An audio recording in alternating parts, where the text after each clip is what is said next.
asking some friends what hashtag YOLO means to them, here's what I found. What is the definition of hashtag YOLO? You only live once. It is primarily an excuse to do something stupid. Doesn't make a lot of sense. You only live once, so you gotta live it to the fullest. And it's true. You only live once. Do you hear people use YOLO in real life? Oh yes. Oh yes. All the friends I can think of, I've heard all of them say YOLO at least 20 times. Some, probably about 100 in the last month. I mean, I don't hear my parents say it or anything. Why do you say YOLO? It's really just kind of funny to say, even if it doesn't apply to the situation. I say YOLO because I do only live once. Then I'm spontaneously crazy. Currently, I usually use the phrase YOLO to describe why I'm choosing not to do my homework. You didn't do your homework because you were at a concert, you're failing all your classes. Mom, hashtag YOLO. You just get to do whatever you want as long as you say YOLO afterward. Is it appropriate to use YOLO in everyday conversation? You need to feel it. You feel it in your soul and it comes out and then you say it. NOLO. I think it is when you're just talking to other teenagers, but I would never use it in an oral presentation or a job interview. What's an example of a big hashtag YOLO moment for you? One time I was at a theater festival and me and my friend were standing by this trailer that was in the parking lot and the door was open and we kind of walked over to it and we were like, I wonder like what this trailer looks like because it kind of looked nice, and we were like, no, we shouldn't do that, that's like personal privacy.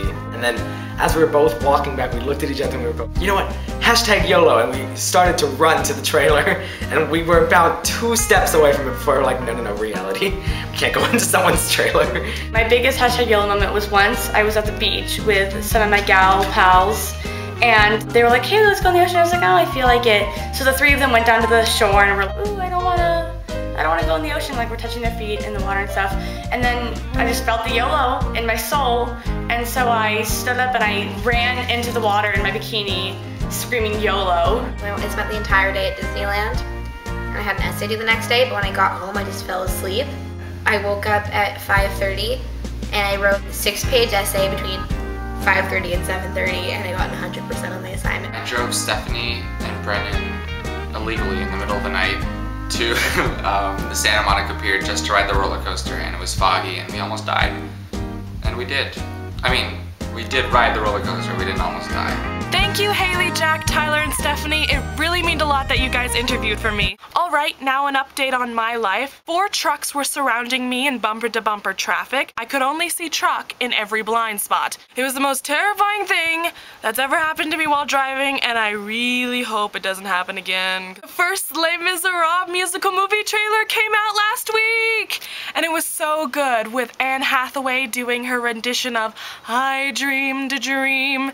It was amazing. Also, Rock of Ages, the musical movie, will be coming out this weekend. They changed a lot, took out characters, added characters, took out songs, and the cast isn't my favorite. I also just saw the musical when I went to New York, so it's fresh in my head, but I will do my best not to judge the movie. And Tom Cruise. God help us. With everything that's happened and my near-death experience, at the end of the day, you only live once. Hashtag YOLO!